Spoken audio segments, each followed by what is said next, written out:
IVM।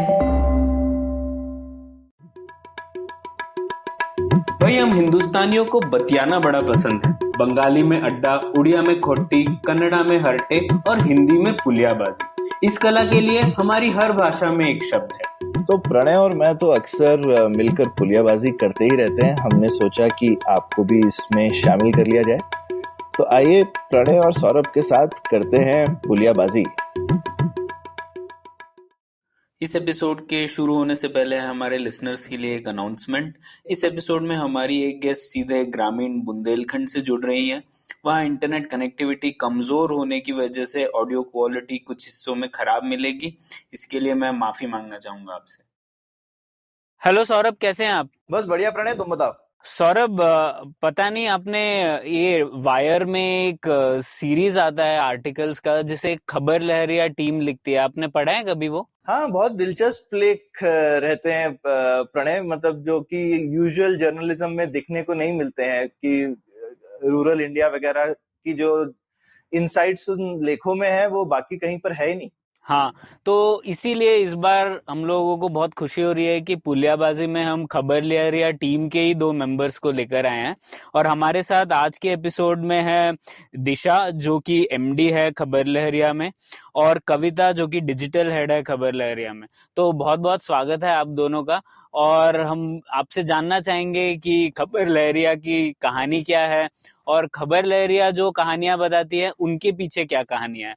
तो स्वागत है आप दोनों का। Thank you. तो कविता, आप सबसे पहले शुरू करते हैं। आप खबर लहरिया की फाउंडिंग टीम में थी और खबर लहरिया 2002 का शुरू हुआ है, तो 17 साल पुरानी आप लोगों की हिस्ट्री है। तो हम लोगों ने तो अभी हाल फिलहाल में जानना शुरू हुआ है, तो उस समय क्यों शुरू हुआ था खबर लहरिया? क्या सोच थी 2002 में? कौन लोग थे जो आपस में जुड़े, जिनको लगा कि ऐसा कुछ करना चाहिए? क्यों करना चाहिए? कुछ बताइए उसके बारे में। तो 2002 में खबर लहरिया की हमने नींव डाली और इसका जो मेन उद्देश्य था, मैं इससे पहले बस थोड़ा सा बोलना चाहूंगी कि इससे पहले महिला डाकिया नाम की 2 पेज की संस्थागत पत्रिका यहाँ से एक एनजीओ था जो उसको छापता था। और वो जो पत्रिका थी वो गांव में जाती थी, बुंदेली भाषा में होती थी, लेकिन उस पत्रिका में जो संस्थागत चीजें होती थी, जो उनके प्रोग्राम होते थे वो छापते थे, लेकिन पढ़ने में इंटरेस्टिंग लगता था क्योंकि वो गाँव तक जाता था। कुछ दिन के बाद जब महिला डाकिया बंद हो गया और चूंकि मैं महिला डाकिया से जुड़ी हुई थी, तो जब लोगों को वो पत्रिका नहीं मिलने लगी तो लोग मांग करने लगे कि उनको पढ़ने के लिए कुछ भी चीज नहीं मिल रही। और हम भी देख रहे थे कि गांव में किसी भी तरह के दूरसंचार के माध्यम नहीं थे, कोई भी चीज पढ़ने के लिए नहीं थी। गांव की खबरें अगर होती भी हैं तो मीडिया में उनको जगह नहीं मिलती, गांव में पत्रकार नहीं जाते, वहाँ की रिपोर्टिंग नहीं होती थी, किसी भी तरह के मुद्दे होते थे लोग उठाते नहीं थे। और सबसे बड़ी बात है कि गांव तक किसी भी तरह की न्यूज नहीं जाती थी। हमने मिल करके हमने सोचा कि गांव के लिए एक अखबार की जरूरत है ताकि वहां पर भी खबरें जा सकें। और सबसे बड़ी जरूरत ये भी है कि गांव में जिस तरह की समस्याएं हैं, प्रॉब्लम है, जिस तरह की कहानियां हैं, वो सरकार तक, प्रशासन तक या लोगों तक पहुंचना जरूरी है ताकि उन पर आगे काम हो सके, लोगों को सुविधाएं मिल सके, जो सरकार की योजनाएं आती हैं उसका लाभ लोगों को मिल सके और उसका सही तरीके से जो सरकारी पैसा है उसका इस्तेमाल हो सके। तो हमने ये तय किया कि हम खबर लहरिया जैसे अखबार को शुरू करेंगे और हमने इस पर बैठ के चर्चा किया कि इस अखबार में हम देंगे क्या। हमने नाम चुना खबर लहरिया। बहुत सारे नाम हमने चूज किए अलग अलग तरह से, लेकिन हमने सिलेक्शन किया कि खबर लहरिया हम रखेंगे। खबर का मतलब खबर और लहरिया का मतलब जो लहर है, जो गांव से शहर तक और शहर से गांव तक वो जाएगी। और एक लहर जो होती है वो कभी रुकती नहीं, वो चलती रहेगी। तो हमने खबर लहर का नाम चुना उसे जोड़ते हुए। और दूसरा मतलब ये भी उद्देश्य था कि जो पत्रकारिता का क्षेत्र है, हम ये भी देख रहे थे कि पत्रकारिता की दुनिया में जो है पूरी तरह से पुरुषों का कब्जा है इस क्षेत्र में और ये पुरुषों का क्षेत्र ही माना जाता है। यहाँ पर कोई भी हमारे इलाके से, बुंदेलखंड से और यूपी से हम नहीं देखते थे कि जो औरतें हैं वो पत्रकारिता के क्षेत्र में काम करती थी। तो हमने ये भी उद्देश्य में शामिल किया कि हम औरतों को ट्रेनिंग देंगे, हम औरतों को अपनी टीम में जोड़ेंगे, जो गांव-गांव से जाकर के खबरें लाएंगी, खुद में लिखेंगी और छापेंगी और उसको वितरण भी करेंगी। तो हमने 2002 में जब हमारी पहली प्रोडक्शन मीटिंग हुई तो 10 औरतों ने हमने मिल करके मीटिंग किया और हमने तय किया कि हम ये अखबार की शुरुआत करेंगे। और हमारे टीम में जो औरतें होंगी वो हम ऐसी औरतों को लेंगे जो ग्रामीण औरतें हैं, जो दलित औरतें हैं, जो मुसलमान औरतें हैं, जो हाशिए पर रहने वाली औरतें हैं और जो नवसाक्षर औरतें हैं, क्योंकि ज्यादातर जो माना जाता है कि जिनके पास डिग्री होती है उनको नौकरी मिल पाती है। और या तो पत्रकारिता के क्षेत्र में भी अगर जो लोग हैं, आज अगर मैं दिल्ली और मुंबई जैसे शहरों में देखती हूँ तो जिन्होंने अपना पूरा पढ़ाई कंप्लीट की है पत्रकारिता की, वो नौकरी कर रहे हैं। तो हमने गांव की औरतों को जोड़ा, नवसाक्षर औरतों को जोड़ा, दलित औरतों को जोड़ा और हमने सबको जोड़ा और फिर हमने खबर लहरिया की नींव 2002 में रखी और हमने अपने अखबार की शुरुआत की, जो 2 पेज का ब्लैक एंड व्हाइट अखबार था और बुंदेली भाषा में उसको शुरुआत हुई कि जो गांव की बोली है जिसको यहाँ पे बुंदेली बोलते हैं, और हम उस बोली में महिलाएं खबर लाई गांव से और उसी बोली में हमने लिखना शुरू किया। तो ये लेकिन उसकी जो लिपि है वो देवनागरी रहती है। हाँ हाँ, ओके।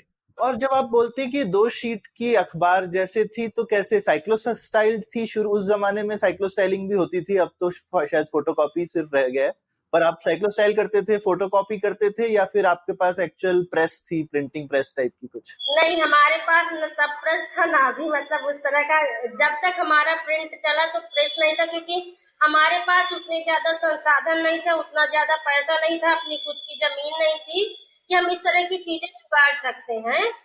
तो जो भी हम काम करते जिस तरह से हमको फंडिंग मिलती थी तो हम अपनी टीम का और अखबार की छपाई का खर्चा चलाते थे, प्रोडक्शन का खर्चा है और ऑफिस का जो किराया है और उसी से हम चलाते थे। तो दो पेज का जो अखबार था हम क्या करते थे कि पूरा जो जब हमारी शुरुआत हुई थी तो मंथली अखबार से महीने में हम एक बार अखबार को छापे थे। अच्छा। तो सारी औरतें गाँव से खबरें लेकर के आती थी, फिर हम फिर इकट्ठे 2 दिन के लिए हम आते थे, हमारी प्रोडक्शन मीटिंग होती थी, तो जितनी औरतें थी वो खबरें लेकर के अपनी खबरों को ड्राफ्ट में लिख करके आती थी, फिर उसको पढ़ करके सुनाती थी और सुनाने के बाद फिर हम तय करते थे टीम में ही कि कौन सी खबर जाने लायक है, कौन सी खबर नहीं जाने लायक है, वो खबर पूरी है कि अधूरी है, अधिकारिक पक्ष से बात है कि नहीं है और उस खबर में सबूत है कि नहीं है। तो बहुत सारी हम प्रोडक्शन के तहत उसकी चर्चा करते थे। फिर हमारे पास एक बोर्ड था छोटा था, वहां पर हम 2 पेज की डमी बनाते थे और हम उस डमी में क्या कहते खबरों को डालते थे कि कौन सी खबर कहाँ पर जाएगी। अरे वाह, तो लेआउट डिजाइन वगैरह उस पे करते थे? हाँ, तो हम ही लोग फिर उसमें डिजाइन कर फिर हम उसमें डालते थे और फिर हाथ से लिखते थे, फिर फाइनल होता था। और उस दौरान क्या कहते जब उस जमाने में हमको कंप्यूटर नहीं आता था, हम जानते भी नहीं थे कैसे चलाते हैं, तो हम एक कंप्यूटर ऑपरेटर को बुलाते थे और वो आकर के हमारे यहाँ टाइप करते थे। हम 2-2, 3-3 रात जग करके एक दरे में बैठ करके उस कंप्यूटर ऑपरेटर के भरोसे जग के फिर हम 2 पेज का अखबार तैयार किए और फिर जो प्रिंट आउट हम लेते थे उसमें प्रिंट आउट वाली जो प्रिंटर होता था और उसको लेकर के फिर इलाहाबाद जाते थे छपवाने के लिए। अच्छा। और वहां से फिर अखबार को छपवा के हम जाते थे यहाँ से बाई बस और फिर उसको छपवा के बाई बस लाते थे और फिर हम उसको मार्केट में वितरण करते थे और गाँव-गाँव तक ले जाते थे। ओके। और कितनी प्रतिलिपियां बेचते थे उस जमाने में? 1000 से हमने उसको छापा था और फिर जितनी औरतें पत्रकार थी सारी औरतें हम लोगों ने गांव स्तर पर जा करके खबर लहरिया को 2 रुपए में बेचा था। 2 रुपए में? ओके जी। तो ये अच्छी चीज है कि आपका शुरू से और आज भी अखबार प्राइस्ड है, मतलब वो फ्री में तो आप नहीं बांटते हैं, राइट? तो अभी क्या कीमत है अखबार की? अब अखबार नहीं है, हमारा ऑनलाइन चैनल है यूट्यूब। अब फिजिकल बंद कर दिया एकदम? जी, अब हमारा डिजिटल हो गया। अब 100% डिजिटल है। तो ये कब किया आप लोगों ने चेंज फिजिकल से डिजिटल? ये 2015 से हमने शुरू किया था डिजिटल का काम अच्छा शुरू। अच्छा, तो 2015 तक फिजिकल पेपर चल रहा था, तो 2015 तक कितना सर्कुलेशन हो गया था आपका फिजिकल पेपर का, कुछ याद है आपको? 2017 तक अखबार चला है। 2017 में ही अच्छा अखबार छापना हमने बंद किया था, पर डिजिटल का काम हमने 2015 में शुरू किया था। अच्छा हमने पहले ट्राई किया था अच्छा देखना कि हमारे इलाके में कितने लोग ऑनलाइन हैं, अच्छा और खासकर हम फेसबुक पर देखते थे कि क्योंकि फेसबुक पर आप देख सकते हैं कि कौन से डिस्ट्रिक्ट से कितने लोग कौन से कनेक्शन से जुड़ रहे हैं। तो हम देखते थे कि बांदा में और चित्रकूट में कितने लोग हैं जो फेसबुक चला रहे हैं, और हम काफी चौंक गए थे क्योंकि इतने पिछड़े इलाके, जो बुंदेलखंड काफी पिछड़ा माना जाता है, पर वहां पर भी काफी बड़ी संख्या में लोग फेसबुक पर थे 3G कनेक्शन के साथ में। हम्म तो फिर 2015 में हमने सोचा कि हम वीडियो खबरें हम ट्राई करते हैं कि वीडियो खबर बना के यूट्यूब चैनल पर अपलोड करें और कितने लोग उसको देखते हैं, और बहुत सक्सेसफुल था।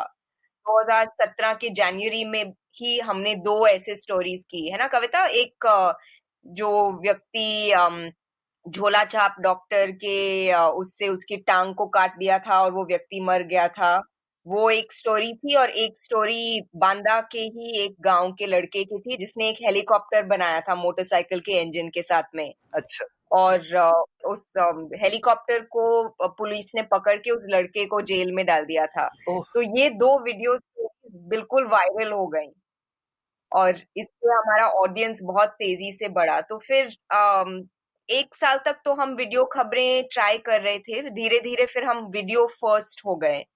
तो मतलब हमारी प्राइमरी रिपोर्टिंग, हमारी सारी जो प्रिंट के पत्रकार थे उनको वीडियो रिपोर्टिंग की हमने ट्रेनिंग दी थी, और वो वीडियो रिपोर्टिंग उन्होंने शुरू किया, और उन वीडियो से ही हम प्रिंट की खबरें भी लिखते थे।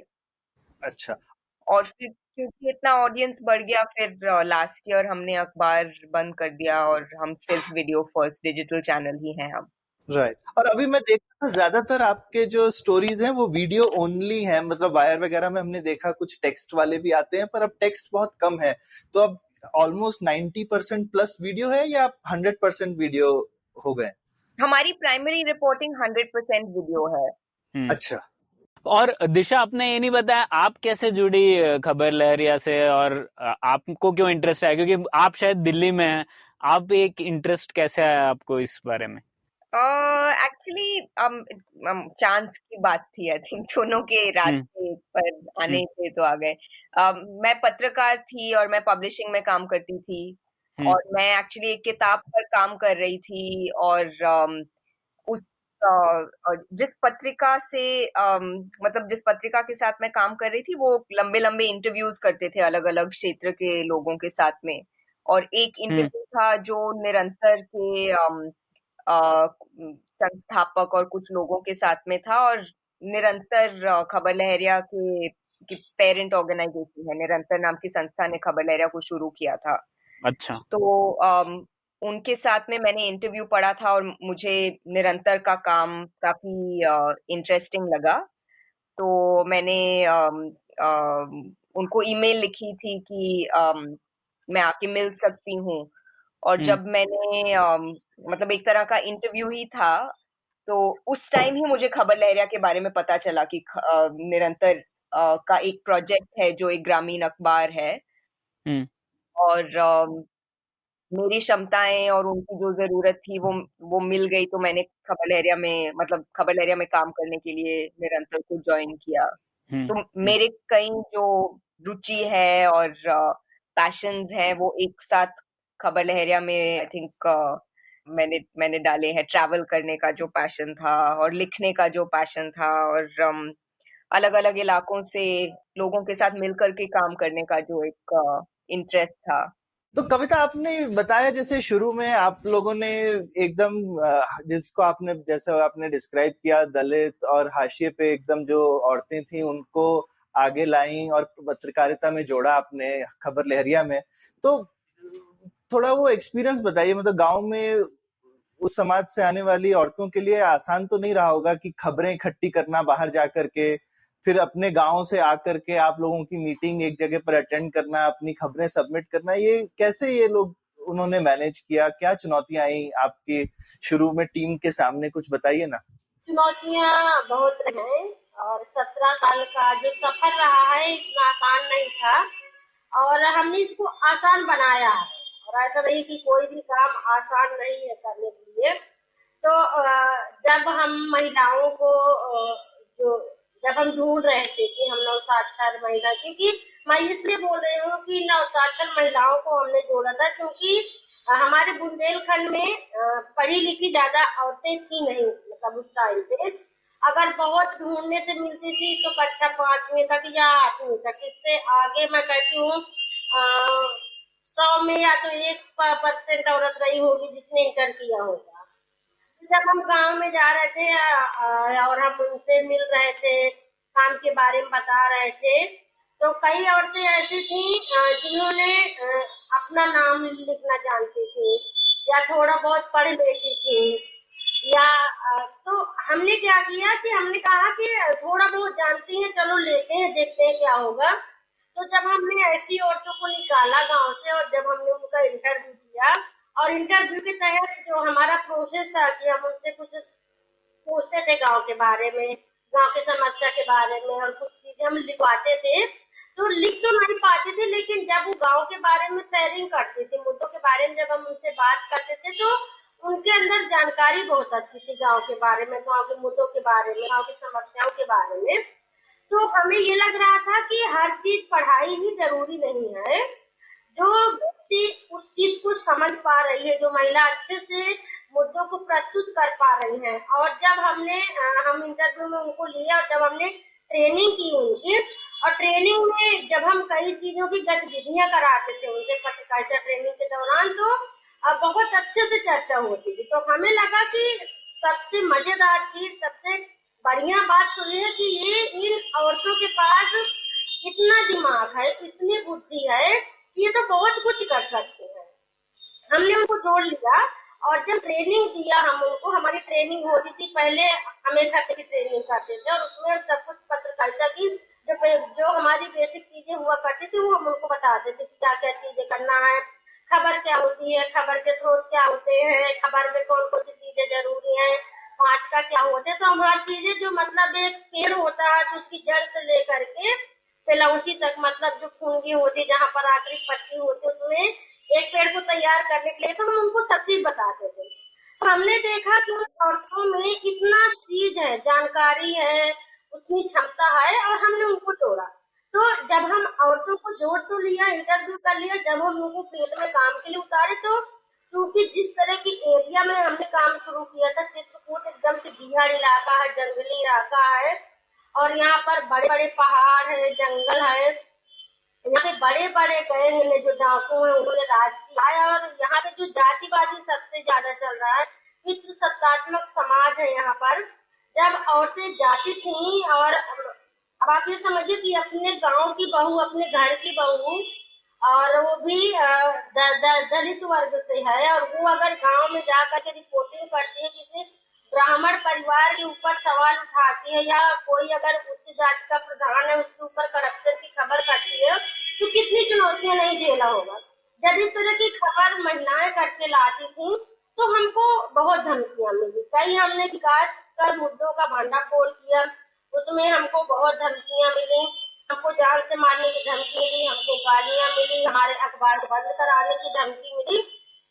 तो ये हमारे फील्ड के दौरान बहुत सारी चुनौतियां झेला, जो परिवार की भी चुनौतियां थी उतनी ही। जब गांव में, क्योंकि पत्रकारिता का एक ऐसा क्षेत्र जहाँ हमें सबसे बात करना था, पब्लिक प्लेस में बात करना था, वहाँ पर पुरुष भी थे, लड़के भी थे, महिलाएं भी थी, प्रधान से भी बात करना है, विभाग में जाकर अधिकारी से भी बात करना है, कई किलोमीटर पैदल चलते थे, अकेले जाते थे। तो ये चीजें जो घर के पुरुष है, जो मर्द है, उनको ये लगता था कि महिलाओं को पूरी तरह से छूट मिल जाएगी, पता नहीं कि आगे क्या होने वाला। तो सीधे हमको लांछन लगाना शुरू करते थे। अगर हमको रात हो जाती थी, अगर रात में देर से पहुंचे, साधन नहीं मिला, तो ये होता तो तुम कहीं पे गई हो, क्या करके आई हो, 10 लोगों से आंख मिलाती हो, ये कर। तो हर तरह की चुनौतियां झेला, एक तो परिवार से चुनौतियां झेला, बहुत सारी लड़ाई हमारी टीम ने लड़ी, तो हम सिंगल लोग थे, हम कई बार उनके फैमिली में जाकर के काउंसलिंग करते थे, उनका आपस में समझौता का संघर्ष को करना। तो इस तरह की बहुत सारी चुनौतियां हैं। ये उस जमाने की चुनौतियां बता रही हूँ जब शुरुआत किया अखबार की, और चुनौतियां आज भी हैं, चुनौतियां बदली नहीं है, बस संघर्ष जारी है और लोग मुझसे अब ये की लड़ाइयां लड़ रहे हैं। आत्मविश्वास न हो गया है कि लोग सवाल उठा। यहाँ पे मैं जरा दिशा से भी पूछना चाहता हूँ, तो दिशा भी कविता जैसा बता रही थी कि शुरू में कितनी उन्होंने दिक्कतें रिपोर्टर्स जो उन्होंने बनाए वहां पे, और किस तरह से बनाई, और उन्होंने किस तरह से काम किया, और शुरू में तो इनफैक्ट साक्षर भी नहीं थी इतनी। तो लेकिन आप जैसे बाद में जुड़ी, तो मैं ये भी समझना चाहता हूँ कि पिछले 15-17 साल में कैसे फर्क आया। तो अब जो औरतें जुड़ती हैं, वो आपको दिखता है कि उस एरियाज में अब ज्यादा साक्षर हैं, पढ़ी लिखी हैं पहले से ज्यादा, या फिर अभी भी ये इन चीजों में कोई खास फर्क नहीं आया है? मुझे लगता है कि कुछ चीजों में बदलाव आया है, जैसे मीडिया की पहुंच और टेक्नोलॉजी की पहुंच जरूर बढ़ी है और स्कूलों में ज्यादा लोग जा रहे हैं, ये असलियत है। तो जिस तरह के संदर्भ के बारे में कविता बता रही है, हो सकता है कि उससे थोड़ा फर्क है।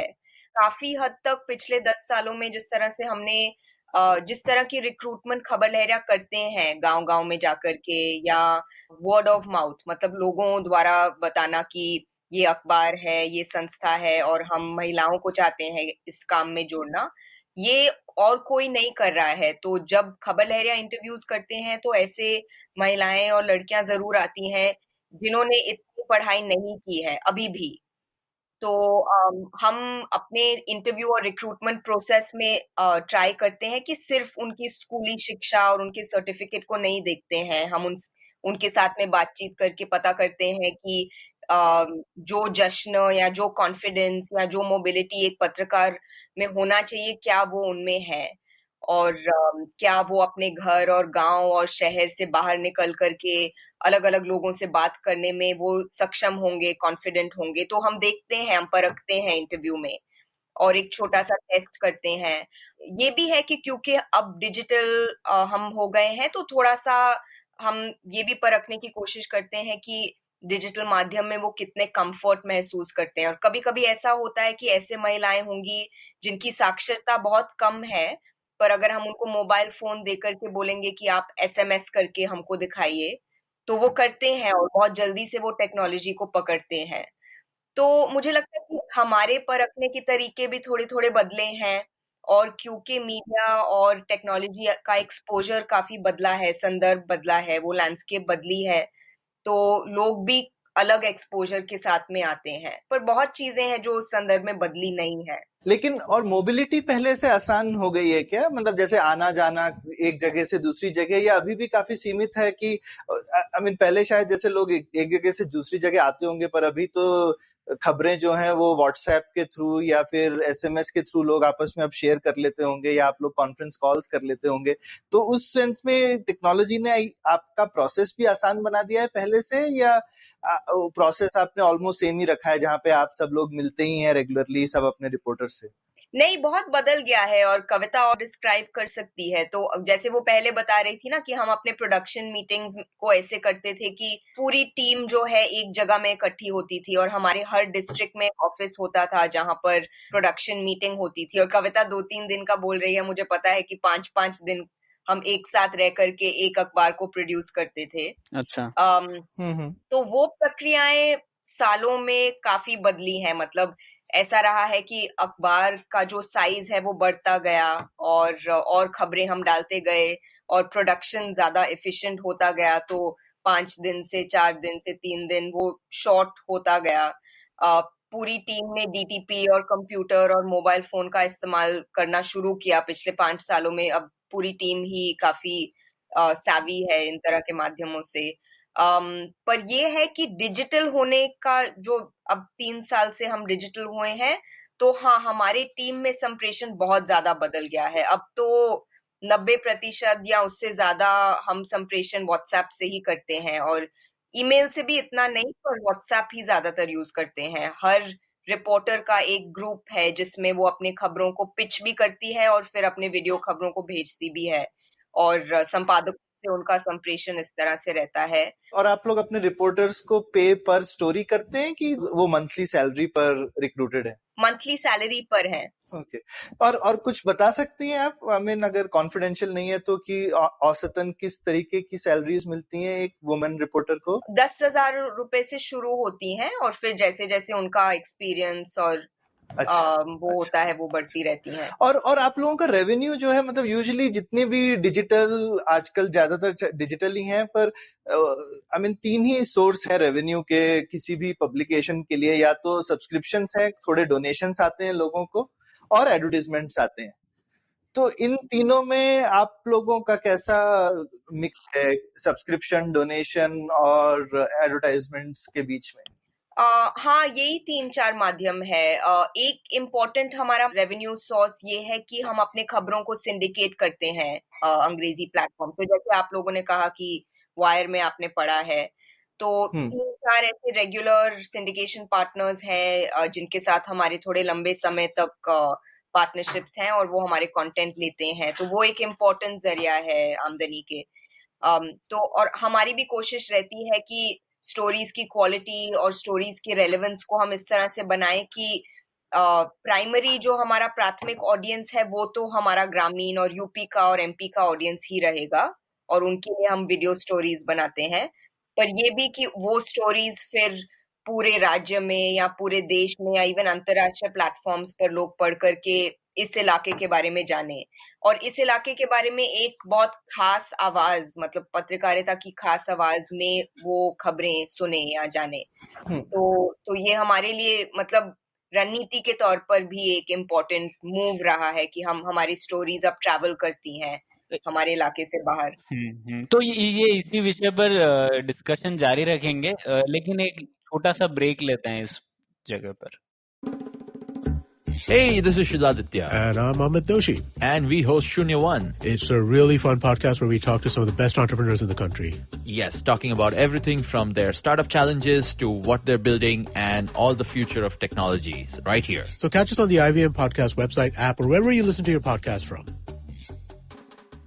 मैं एक सवाल और पूछना चाहूंगा, मतलब कंज्यूमर्स के दृष्टिकोण से। आपने बोला व्हाट्सएप पर ही ज्यादातर कम्युनिकेशन होता है, तो कंज्यूमर जो हैं, जो औरतें हैं मध्य प्रदेश और उत्तर प्रदेश में, उनके पास भी ये मोबाइल फोन्स हैं और वो लोग पढ़ते रहती हैं व्हाट्सएप पर, कि आपका जो कंज्यूमर बेस है वो पूरा मतलब मेल्स, फीमेल्स, बच्चे सब हैं इसमें?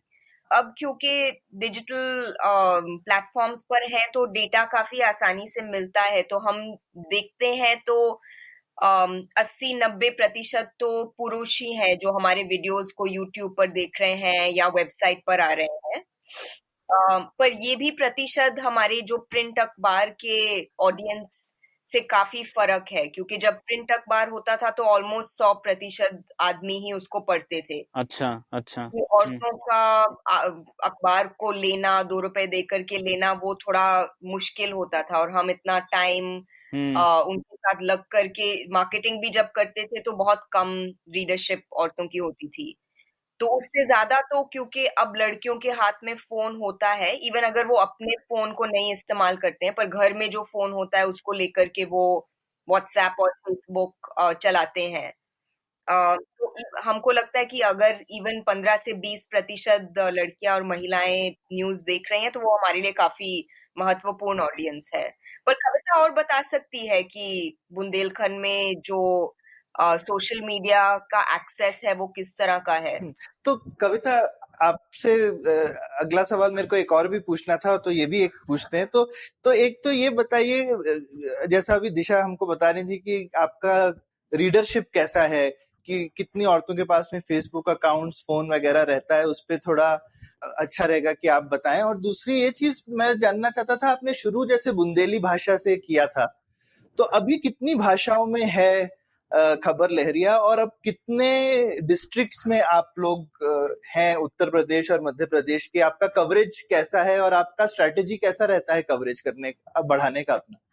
पहला जो आपका सवाल था कि कितनी महिलाओं के पास अपने फोन है, जो स्मार्टफोन है, और कितने अपने खुद अकाउंट चलाते हैं, तो महिलाओं के पास में, लड़कियों के पास में फोन बहुत ही कम है, उसका परसेंटेज बहुत कम है। और समझिए कि 25% भी अभी ठीक से नहीं होगा कि लोगों के पास फोन है। लेकिन हाँ, जो उनके फैमिली में फोन है, उनके पापा का फोन है, उनके भाई का फोन है, उनसे वो पता शेयर कर लेते हैं। अगर यूट्यूब में उनको कुछ देखना है, कुछ न्यूज देखना है, कुछ सर्च करना है तो वो देख लेते हैं, उनके फेसबुक से देख लेते हैं। तो जो लड़कियां हैं, जो महिलाएं हैं, वो अब काफी हद तक उसके बारे में जानती है कि हाँ ये फेसबुक है या यूट्यूब है, यहाँ से खबर देखना, अगर खबर लगेगी, खबर देखना है, अगर उन्हें कुछ करना है तो अपने घर से फोन ले करके सर्च करके वो देखते हैं। कई बार फैमिली में बैठ करके कई लोग देखते हैं। तो भले ही उनके नाम से फोन नहीं है या उनके हाथ में 24 घंटा फोन नहीं रहता है जैसे मर्दों के पास में, लड़कों के पास में रहता है, लेकिन दिन में अगर 1 घंटे के लिए, या जब उनके घर में भाई और पापा या पति या देवर कोई भी है तो वो लोग उसमें से शेयर कर लेते हैं इस चीज को पढ़ने के लिए। तो ये फोन वाला प्रॉब्लम तो अभी भी है कि हम लड़कियों को फोन नहीं देंगे, नहीं तो बिगड़ जाएंगी, पता नहीं फोटो पोस्ट करेंगी, अकाउंट खोलेंगे, किसी किसी चैटिंग करेंगी, तो वो वाली प्रॉब्लम अभी है। लेकिन काफी हद तक उसमें परिवर्तन देखने को मिला है, जैसे डेटा फ्री हुआ है। और ये लड़कियां अभी जो स्कूल कॉलेज जा रही है या जो बाहर पढ़ रही होती की लड़कियां, जो दूसरे जिलों में, शहरों में पढ़ रही है, उनके पास खुद का स्मार्टफोन है, लेकिन पढ़ाई के लिए फोन रहता है, तो हम उससे शेयर करते हैं। तो ये हमने पाया है। दूसरा, जब कहें कि भाषा को, तो शुरू से ही जब हमने खबर लेने की शुरुआत की थी, हमारा मेन उद्देश्य था कि हम ग्रामीण इलाके की जो बोली है, जो भाषा है, हम उसी पर हम अखबार छापेंगे या हम आगे बात करेंगे।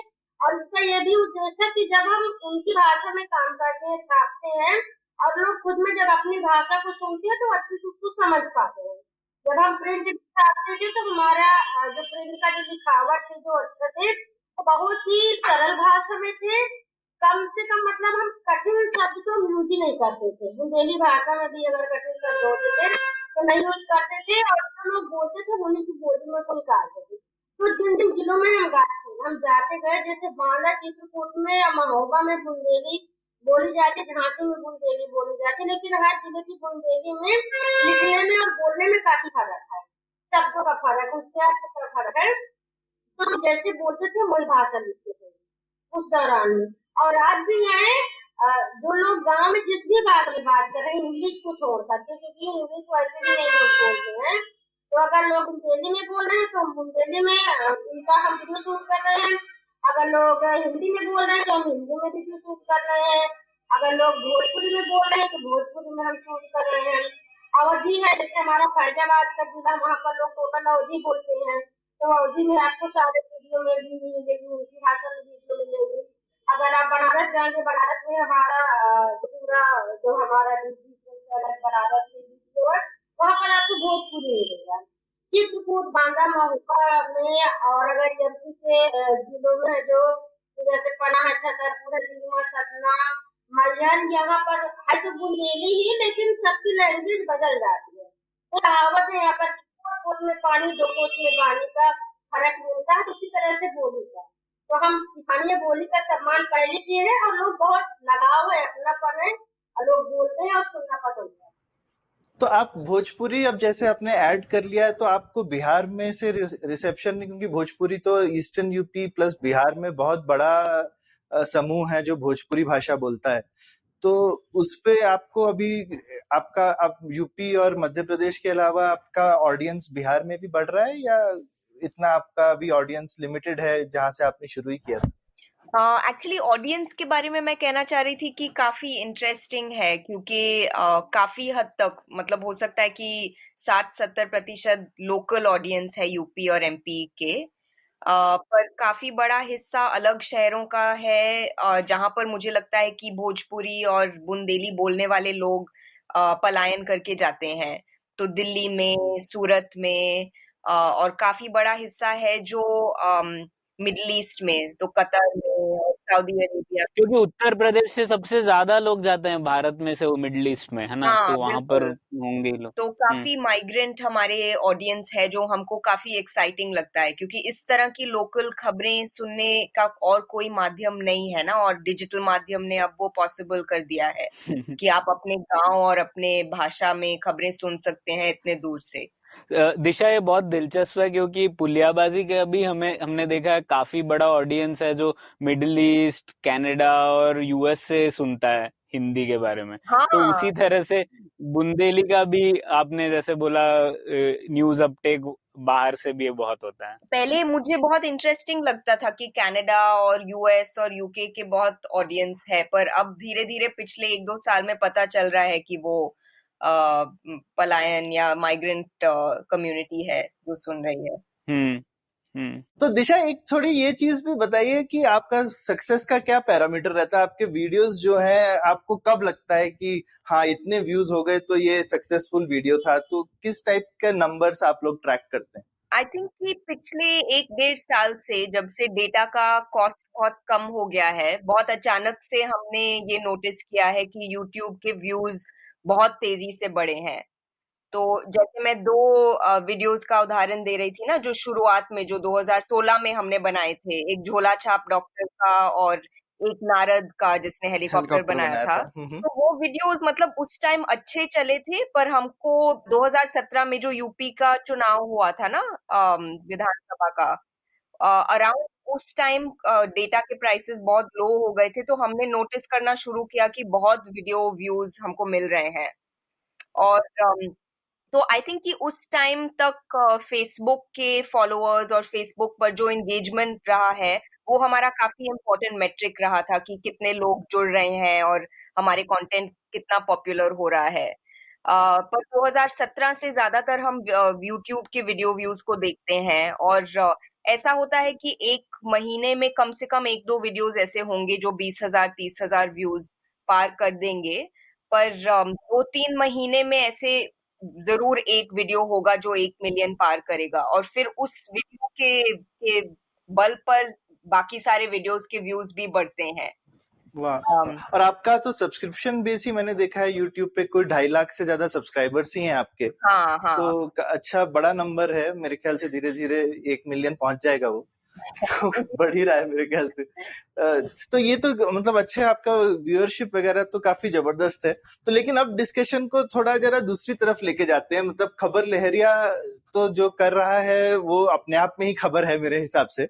लेकिन जहाँ की वो खबरें हैं उसके बारे में भी कुछ बताइए। हम लोग जो, हमारा ज्यादातर ऑडियंस भी शहर वाला ऑडियंस है, तो एक शहर वाले लोगों के दिमाग में ना गांव की एक छवि होती है, और वो एक छवि जो है, वो जिन लोगों ने राग दरबारी पढ़ी है उनके लिए वो अभी तक वैसे ही है कि भाई जहाँ शहर खत्म होता है वहां से देहात का महासागर शुरू हो जाता है। तो एक तो देहात का महासागर है जिसमें कोई फर्क नहीं है। तो एक तो थोड़ा सा ये बताइए कि आप रूरल इंडिया देखती भी हैं, तो यूपी में ही जैसे मुझे पता है, मतलब बुंदेलखंड बहुत पिछड़ा हुआ एरिया है, और उसके अलावा अगर आप अवध वगैरह में जाएंगे या वेस्टर्न यूपी में जाएंगे तो रूरल एरिया इंडिया भी काफी डिफरेंट है।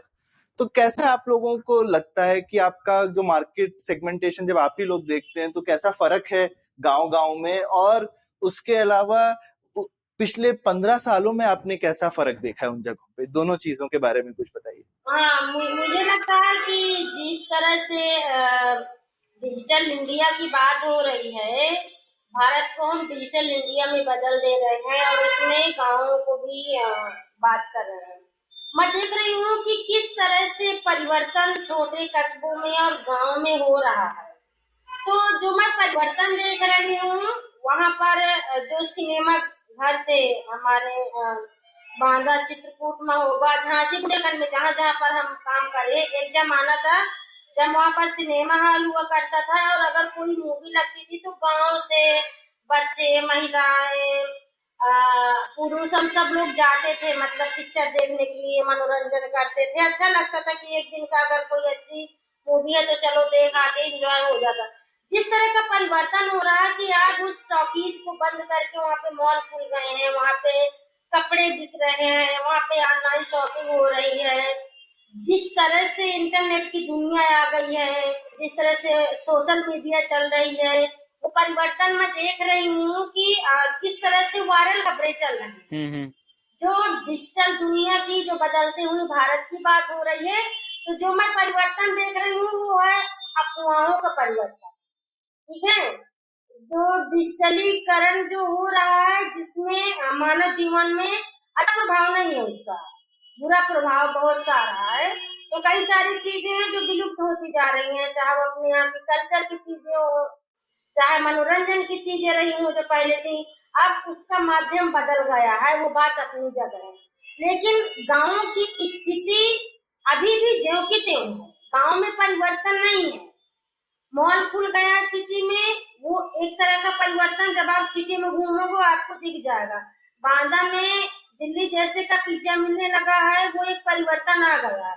लेकिन जिस तरह का परिवर्तन आना चाहिए, जो खेती किसानी की चीजें, जो जमीन की जो उर्वरता है, जो बढ़नी चाहिए, जो पैदावारी होनी चाहिए, जो मानसून अच्छा होना चाहिए, तो जो हमारी जिंदगी की चीजें, जो पर्यावरण है, इनमें परिवर्तन नहीं है, इसमें बदलाव नहीं है। अगर बदलाव है तो दूसरी तरह का है। हमारी पैदावारी कम हो गई है, हमारा पर्यावरण प्रदूषण है, हमें स्वच्छ पानी पीने को नहीं मिला। तो मैं इसको परिवर्तन, अच्छा परिवर्तन नहीं मानूंगी। मैं मानती हूँ कि ये बुरी तरह का परिवर्तन हुआ है। और जिस तरह से जमीनी स्तर पे हम काम कर रहे हैं, मैं देखती हूँ कि जो दिल्ली में बैठे जो बड़े बड़े रिपोर्टर हैं, जो मीडिया हाउस में बैठ करके बात करते हैं, जो टीवी में खिच खिच की जो लड़ाई झगड़ा होता है, लोग एक दूसरे में कई बार गालियां भी बकते हैं, मेरे को वो बात समझ में नहीं आता, मैं सुनती भी नहीं हूँ। और मैं कहती हूँ कि मैं जो हकीकत देखती हूँ, जब मैं गांव में पैदल चल के जाती हूँ, मैं खेत के दावड़े से जाती हूँ, और मैं उस चीज को देखती हूँ, उस हवा को महसूस भी करती हूँ, उसकी रिपोर्टिंग करती हूँ, मैं लोगों की जमीनी स्थिति को देखती हूँ, तो इसमें ना मैं बोलूँगी जमीन आसमान का अंतर है। तो आप वहाँ पे बैठ के डिसीजन ले सकते हो कि बुंदेलखंड में क्या हो रहा है। आप दिल्ली में बैठ करके बुंदेलखंड की चर्चा नहीं कर सकते हो, और आपको यहाँ की हकीकत जमीनी सब देखनी पड़ेगी। तो मैं इस तरह का जो गांव है, मुझे लगता है कि पिछले 12 सालों से, जब मतलब मेरे लिए भी गांव का और बुंदेलखंड का इलाका बिल्कुल नया था, जब मैंने वहां पर ट्रैवल करना और खबर लहरिया के साथ में काम करना शुरू किया।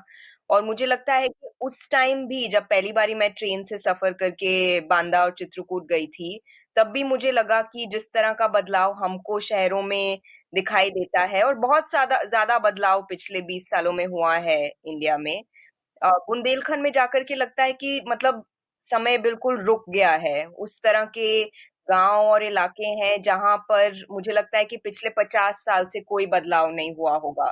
सड़कें नहीं है, बिजली नहीं है, स्कूल नहीं है, अस्पतालों की स्थिति देखने लायक है। मतलब मुश्किल से वहां पर दीवारें बने हैं, पर और कुछ वहां पर व्यवस्था नहीं है। और जिस तरह का मुझे लगता है कि सरकारी प्रचार बदला है, और इतने टेक्नोलॉजी से सोफिस्टिकेटेड हो पाया है, और ये भी कि क्योंकि अब हर जगह इंटरनेट है और मोबाइल है, तो लोगों तक वो प्रचार सुनाई दे रहा है कि किस तरह की स्वास्थ्य व्यवस्था या शिक्षा व्यवस्था, या खाना पहुंचाने की, मतलब पीडीएस की व्यवस्था, इन सब की व्यवस्था, और बिजलीकरण, विद्युतीकरण 100% हो रहा है। इसका प्रचार तो इतना ज्यादा हो रहा है और गांव गांव तक पहुंच रहा है, पर बुनियादी जो सुविधाएं हैं वो अभी भी नहीं दिखते हैं। और खास करके मतलब बुंदेलखंड के जो दूर के इलाके हैं, जहां पर ज्यादातर आदिवासी समुदाय रहते हैं, जहां पर अभी भी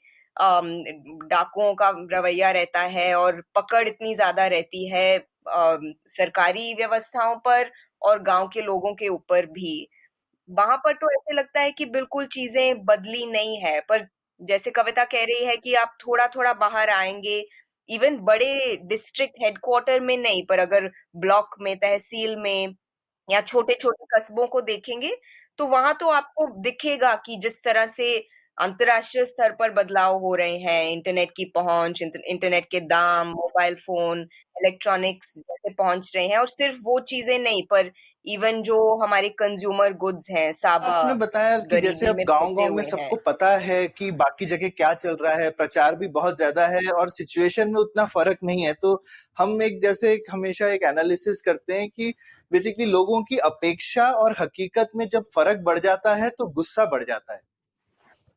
तो ये आपको चीज दिखती है क्या कि अपेक्षाएं बढ़ रही हैं और हकीकत जो है वो अपेक्षा के जितनी कैचअप नहीं कर पा रही है, तो दोनों के बीच में गैप बढ़ रहा है, ऐसा लगता है क्या आपको उन एरियाज में?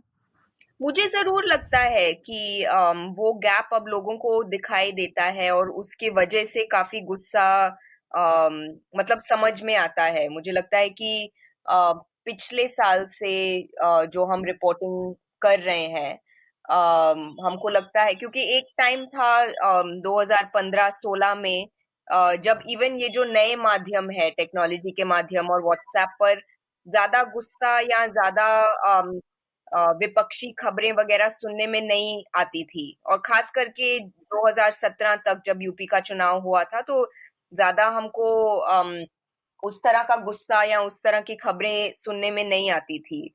पर पिछले साल से जरूर ये महसूस हुआ है कि इवन व्हाट्सएप पर, फेसबुक पर लोगों को लगता है कि जिस तरह के वादे किए गए हैं और जिस तरह के बड़े बड़े पैमाने पर प्रचार किए जाते हैं, ओडीएफ को लेकर के, स्वच्छता को लेकर के, या विद्युतीकरण को लेकर के, किसानों को लेकर के कितनी ज्यादा वादे किए गए हैं, और अ, इतनी बुरी स्थिति है कि लोगों में अब गुस्सा बहुत ज्यादा भरा हुआ है। तो ये तो एक पॉजिटिव चीज हुआ ना कि अब लोग कंपेयर कर पा रहे हैं कि हम क्या डिजर्व करते हैं और हमें क्या मिल रहा है।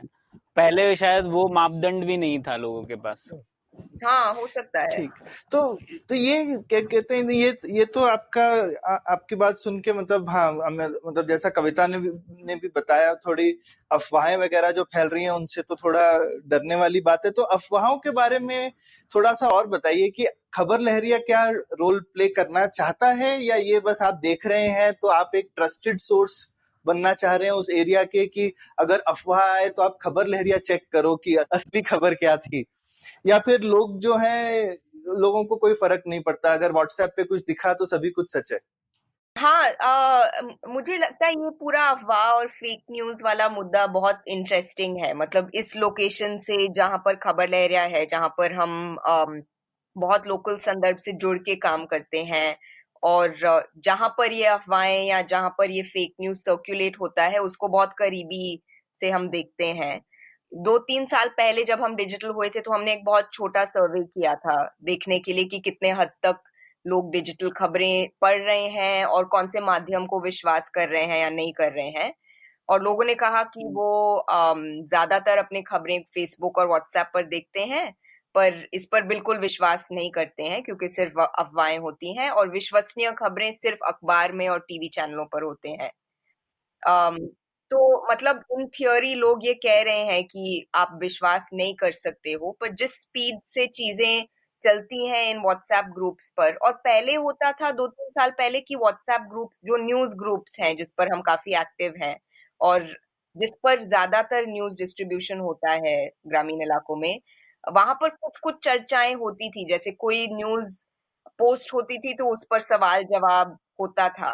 अब ये हो गया है, मुझे लगता है कि क्योंकि क्वांटिटी इतनी बढ़ गई है न्यूज की, और कितने लोग डिजिटल हो गए हैं, तो इतनी चर्चा नहीं होती है। वो न्यूज ग्रुप सिर्फ एक डिस्ट्रीब्यूशन का माध्यम रहता है कि उस पर आप अपनी न्यूज चलाओ चलाओ। तो बेसिकली सब लोग वितरण पे ध्यान दे रहे हैं, कंजम्पशन उसका हो भी रहा है कि नहीं किसको पता। हाँ, एग्जैक्टली, सिर्फ वितरण का एक माध्यम है। और मुझे लगता है कि जो मतलब शहरी इलाकों में जो जो डिबेट है या जो डिस्कशन है, या जहां पर ज्यादातर फंडिंग और इंटरेस्ट भी है, इवन बड़े कॉरपोरेशंस के जैसे फेसबुक और गूगल, फैक्ट चेकिंग पर है, और इस तरह के ऑर्गेनाइजेशंस पर है जो गलत खबरों को सच, मतलब उसमें सच क्या है, गलत क्या है, फैक्ट क्या है, उस पर ज्यादा पर रिसोर्सेज फोकस करते हैं। जबकि मुझे लगता है कि एक्चुअली कंजम्पशन, जो न्यूज़ कंज्यूम कर रहे हैं, उनको इतना फ़र्क नहीं पड़ता है कि फैक्ट क्या है। अगर इस तरह की खबर चले जो कि कोई इमोशन पर टच करता है, कोई नर्व टच करता है, तो वो खबर फॉरवर्ड होती है, वो वायरल होती है। जैसे अभी ही हमने खबर कवर की है जो बांदा की एक गांव की है, जहां पर अफवाह ये थी कि एक महिला सती होने वाली है, उनके पति खत्म हो गए थे और वो सती होने वाली है। ये खबर मतलब विद इन 2 आवर्स इतनी जल्दी से फैली है कि उस गांव में बिल्कुल 2-3 लाख की भीड़ इकट्ठा हो गई, और हमने जाकर वो कवर किया। और असल में ये हुआ था कि मतलब अफवाह थी या जो भी ओह कुछ बाप रे। उस महिला या उस फैमिली में ये बातचीत हुई होगी कि वो खत्म हो गया है, वो बहुत डिप्रेस्ड और उदास थी, और कुछ इस तरह की बातचीत हुई होगी, और इमीडिएटली पुलिस को पता चला था कि हो सकता है कि इस तरह का कोई हादसा ना हो जाए, तो उन्होंने पुलिस कस्टडी में ले लिया था। पर पूरी डिस्ट्रिक्ट में ये खबर फैल गई थी कि वो सती होने वाली है। तो फोन और व्हाट्सएप से इतने जल्दी, तो मुझे लगता है कि जहां पर लोगों को विश्वास करना है, मतलब जहां पर एक खबर किसी के इच्छा या किसी के डिजायर को टैप करता है, वो खबर बहुत जल्दी से फैल जाती है। और अब टेक्नोलॉजी और व्हाट्सएप वो माध्यम बन गए हैं जहां पर बहुत जल्दी जल्दी विश्वसनीय ग्रुप्स के माध्यम से ही खबरें फैल जाती हैं। तो आप जितना भी फैक्ट चेकिंग कर लो और जितना भी खबरों को करेक्ट करने में लगे रहो, मुझे नहीं लगता है कि उससे ज्यादा इन खबरों के फैलने और इन खबरों के कंजम्पशन पर फर्क पड़ता है।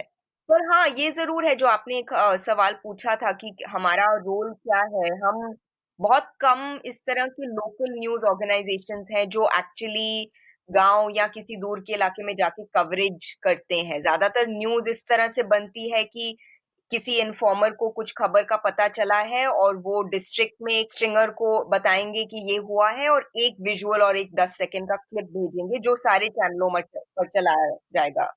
तो इन्वेस्टिगेशन और रिपोर्टिंग तो होती नहीं है, मतलब जिस तरह के रिसोर्सेज पहले होते थे ग्रामीण इलाकों के लिए, उससे और भी कम हो गए हैं डिजिटल की वजह से। तो हम चाहते हैं कि एटलीस्ट अगर हमको कुछ पता चले जो कि अफवाह है, जिससे संभावना है कि कुछ हिंसा हो सकता है या कुछ गलत फहमी फहमी वितरण हो सकती है, वहां पर खबर लहरिया मौजूद हो खबर करने के लिए, मतलब रिपोर्टिंग करने के लिए जिस तरह से रिपोर्टिंग होनी चाहिए। और वो हमको लगता है कि लोकल चैनल का एक भूमिका होनी चाहिए, बहुत अहम।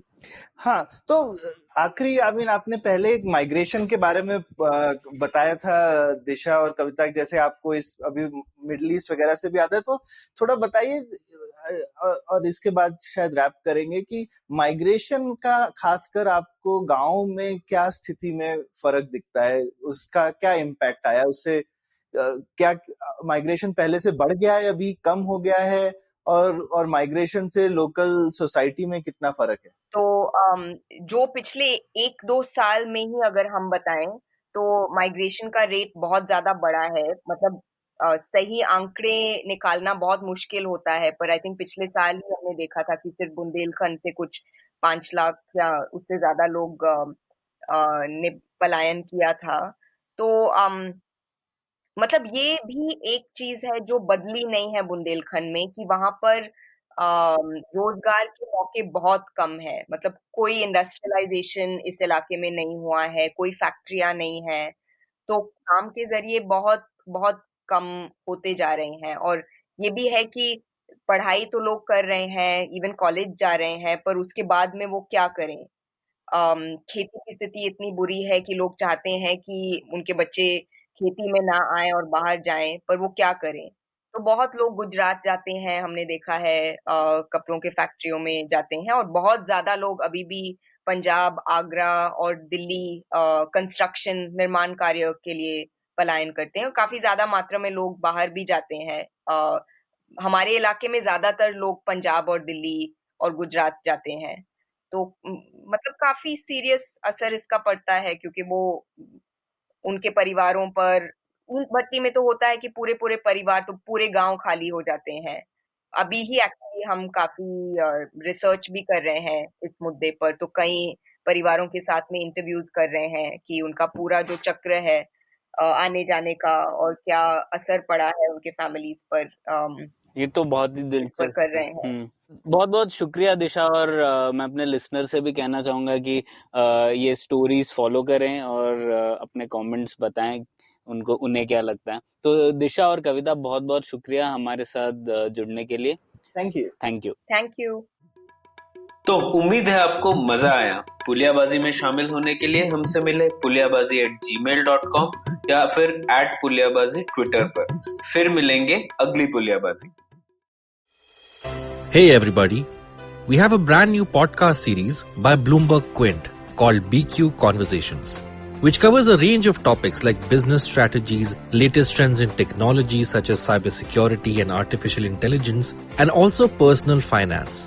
Episodes are out on the IVM Podcast app or wherever you listen to podcasts.